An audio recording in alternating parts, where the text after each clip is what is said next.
Avez-vous déjà eu l'impression qu'un appareil cessait de fonctionner juste après la fin de sa garantie?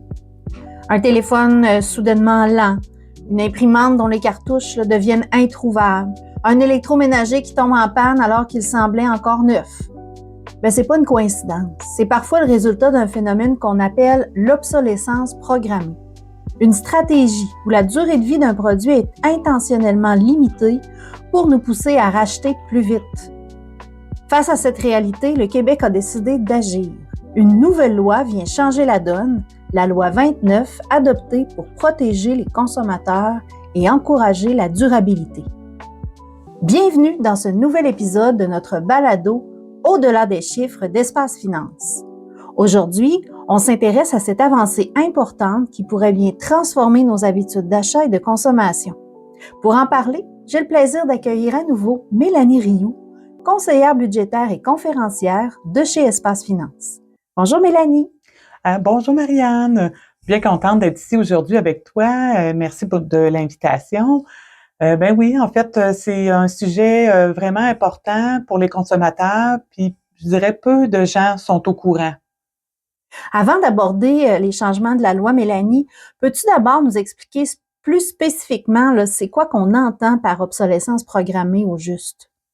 Oui, en fait, l'obsolescence d'un bien est dite programmée lorsqu'une technique de fabrication est utilisée pour réduire intentionnellement sa durée normale de fonctionnement. Et ça, donc, ça oblige les consommateurs à le remplacer plus rapidement. Ça pourrait être, par exemple, ça peut prendre plusieurs formes, par exemple, des pièces fragiles qui s'usent rapidement, des pièces de rechange qui sont carrément introuvables ou trop coûteuses, des batteries non remplaçables ou encore des produits impossibles à réparer soi-même. Le résultat, c'est qu'on doit racheter des produits qu'on aurait pu garder plus longtemps. C'est ni écologique puis ni économique. Donc, en octobre 2023, le Québec a adopté le projet de loi 29 qui apporte des changements importants à la loi de la protection du consommateur.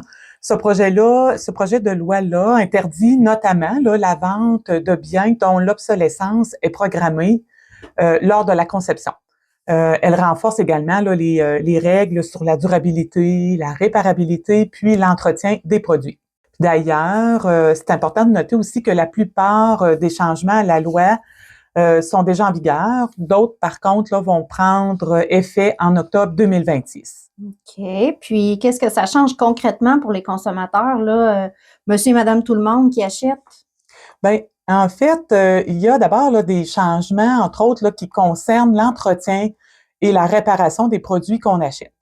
C'est la nouvelle garantie de disponibilité. Et c'est une garantie qui est gratuite. Donc, par exemple, si un produit fabriqué nécessite un entretien, comme un cellulaire, le fabricant doit rendre disponibles les pièces de rechange, les services de réparation, puis toutes les informations, les renseignements nécessaires à son entretien ou à sa réparation, et ça, pendant une durée raisonnable. Donc, si l'écran se brise, par exemple, le consommateur sera en mesure de trouver plus facilement une pièce compatible, puis un guide pour le remplacer, plutôt que de devoir le changer, changer tout l'appareil. Et les pièces doivent pouvoir être installées avec des outils courants, qu'on peut trouver dans notre couramment, dans notre quotidien, sans causer de dommages irréversibles au bien, donc autrement dit, sans le briser. Puis, il faut préciser aussi toutefois que si le commerçant décide de ne pas se conformer à cette obligation-là, il doit en informer clairement le consommateur par écrit avant la conclusion du contrat. Puis, cet avis-là doit être très explicite et porté à la connaissance du consommateur de manière à ce qu'il puisse prendre une décision vraiment éclairée. OK. Puis, on le sait comment? En fait, la mention pourrait, par exemple, apparaître dans le contrat sur une petite étiquette à poser sur le bien ou sur un affichage à proximité du produit ou dans toute la documentation que le consommateur reçoit, qui lui est remis avant l'achat. Puis, si le commerçant n'avise pas, mais à ce moment-là, le commerçant demeure tenu de respecter ses obligations. Ça fait qu'autrement dit, le consommateur pourrait, par exemple, lui demander de réparer le bien à ses frais. Mhm.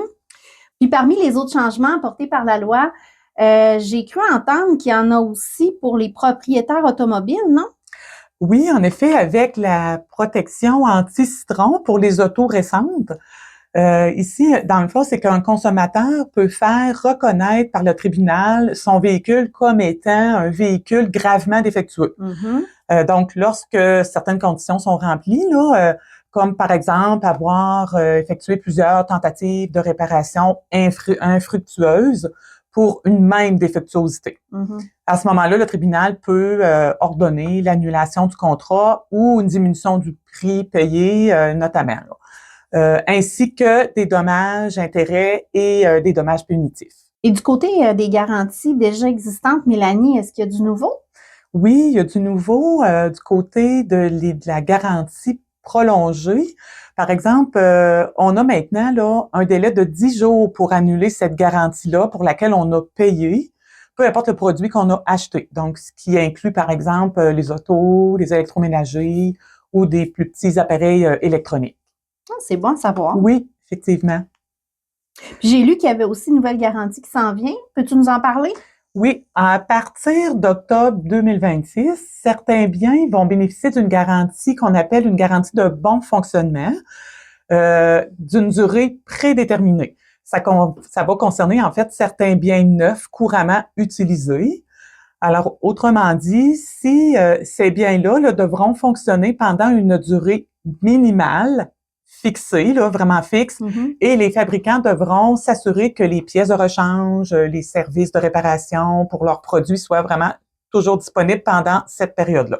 Par exemple, là, pour donner une idée, la durée prédéterminée pourrait être, par exemple, de 6 ans pour certains électroménagers comme une cuisinière, un réfrigérateur, 5 ans laveuse-sécheuse, 4 ans pour des téléviseurs et 3 ans pour certains plus petits appareils électroniques là, comme téléphone et ordinateur. C'est une durée plancher obligatoire, donc le commerçant ne peut pas offrir moins.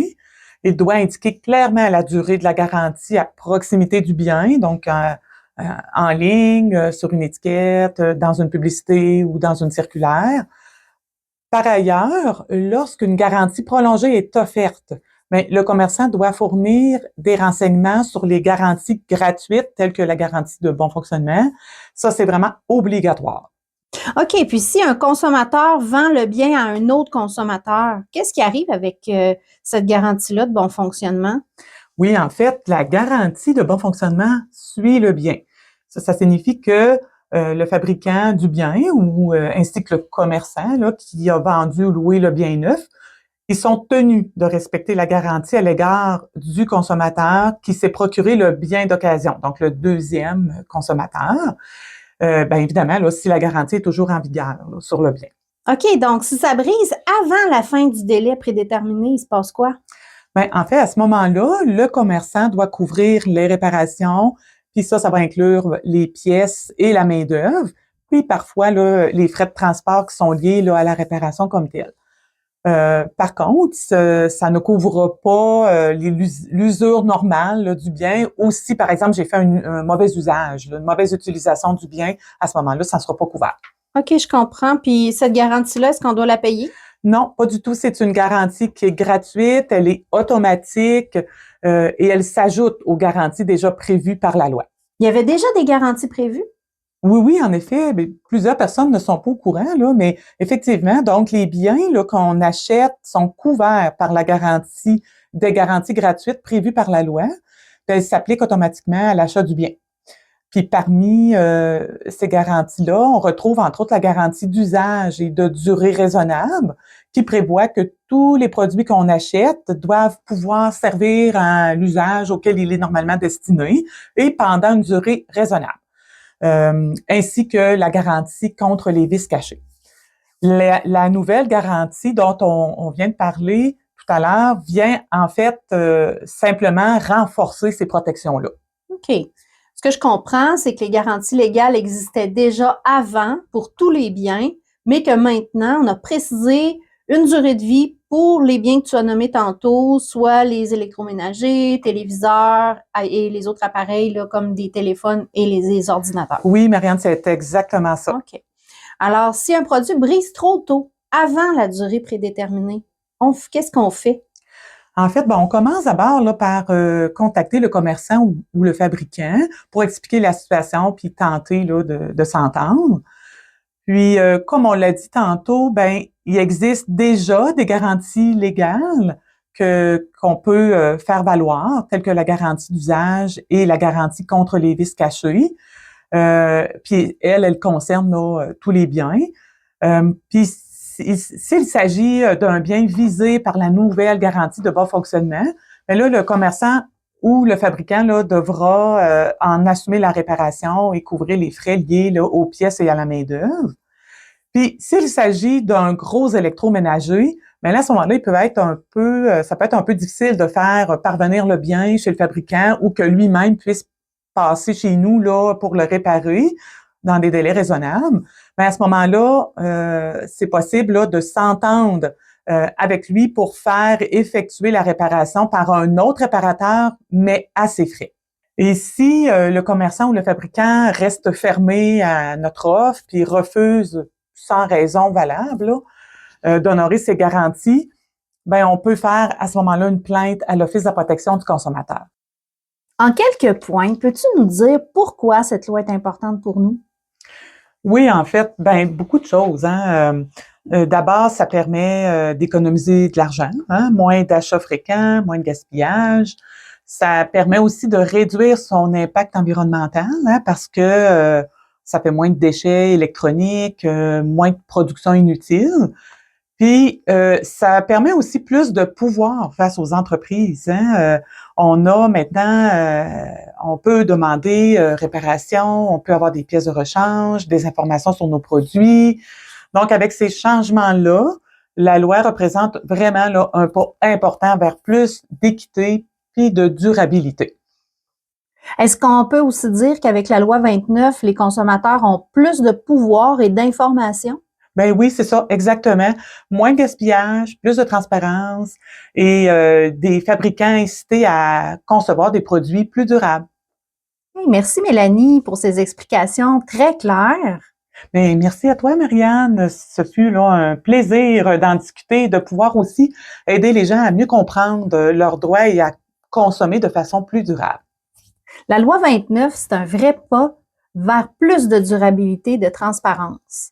Pour celles et ceux qui veulent en savoir plus, toutes les informations sont disponibles sur le site de l'Office de protection du consommateur, opc.gouv.qc.ca.